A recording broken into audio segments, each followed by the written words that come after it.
بسم اللہ الرحمن الرحیم الحمد للہ رب العالمین والصلاة والسلام علی سید الانبیاء والمرسلین وعلی آلہ وصحبہ اجمعین، اما بعد۔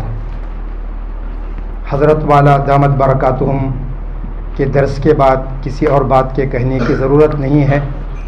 الحمدللہ درس بڑا کافی، شافی، مدلل، محقق اور دلوں کے اندر یقین پیدا کرنے والا اور دلوں کو گرمانے والا تھا۔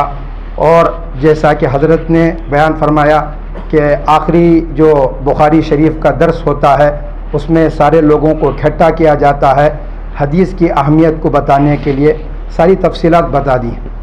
ایک بات مجھے میرے ذہن میں آئی، وہ حضرت نے حکم فرمایا تو عرض کر دیتا ہوں۔ ہمارے حضرت مولانا سید محمد رابع حسنی ندوی رحمۃ اللہ علیہ کا ایک درس میں نے پڑھا تھا، بخاری شریف کا ہی یہ آخری درس۔ اس میں حضرت نے جو بات بیان فرمائی تھی وہ بات عرض کر دیتا ہوں۔ حضرت نے ابھی بیان فرمایا کہ بخاری شریف کا آغاز کتاب الوحی سے ہوا اور اس کا اختتام کتاب التوحید پر ہوا۔ اس سے ایک ہم کو سبق ملتا ہے، وہ کیا ہے؟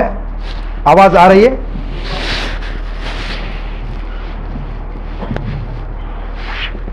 بخاری شریف کا آغاز کتاب الوحی سے ہوا اور اس کا اختتام کتاب التوحید پر ہوا۔ اس میں بہت ساری جو نکات ہیں وہ حضرت نے بیان فرمائی ہیں۔ اس میں ایک نقطہ یہ بھی ہے کہ ہر چیز کے لیے اخلاص مطلوب ہے۔ حضرت نے بڑی تفصیل کے ساتھ بتایا کہ قیامت کے دن اعمال کو وزن کیا جائے گا، اس کی تفصیلات بتائیں، لیکن اعمال کے اندر جو وزن پیدا ہوتا ہے وہ اخلاص کی وجہ سے ہوتا ہے۔ حضرات صحابہ کی ایک بہت بڑی خصوصیت یہی تھی کہ ان کے اعمال مختصر ہوتے تھے لیکن پورے کے پورے اعمال اخلاص پر مبنی ہوتے تھے۔ اسی لیے فرمایا گیا کہ بعد میں آنے والے جو لوگ ہیں وہ صحابہ کے مقام کو نہیں پہنچ سکتے۔ ایک ادنا جو صحابی ہیں وہ ادنا صحابی کے مقام کو باقی کے پورے لوگ مل کر کے وہ نہیں پہنچ سکتے۔ اس کی وجہ کیا ہے؟ ان کے عمل کے اندر اخلاص ہی اخلاص تھا۔ تو لہٰذا اعمال کے اندر جو وزن پیدا ہوتا ہے وہ اخلاص کی وجہ سے ہوتا ہے۔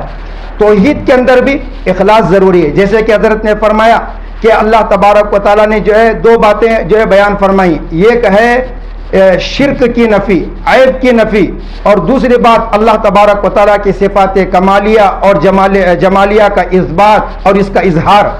تو اس کے اندر اخلاص ضروری ہے، توحید کے اندر بھی اخلاص ضروری، رسالت کے اندر بھی اخلاص ضروری، عقیدہ آخرت کے اندر بھی اخلاص ضروری، ہر عمل کے اندر اخلاص ضروری ہے، اور اخلاص ہی سے وزن پیدا ہوتا ہے۔ تو شروع کتاب کے اندر بھی اخلاص ہی کا ذکر ہے اور آخر کتاب میں بھی اخلاص ہی کا ذکر ہے، اور وزن جو پیدا ہوتا ہے وہ اخلاص کی وجہ سے ہوتا ہے۔ حضرت مولانا محمد رابع حسنی رحمۃ اللہ علیہ نے یہ بات اپنے آخری درس کے اندر بیان فرمائی تھی، مجھے یاد آ گئی، وہ میں نے عرض کر دی۔ اللہ تعالی ہم سب کو جو ہے اخلاص عطا فرمائے۔ والسلام علیکم ورحمۃ اللہ وبرکاتہ۔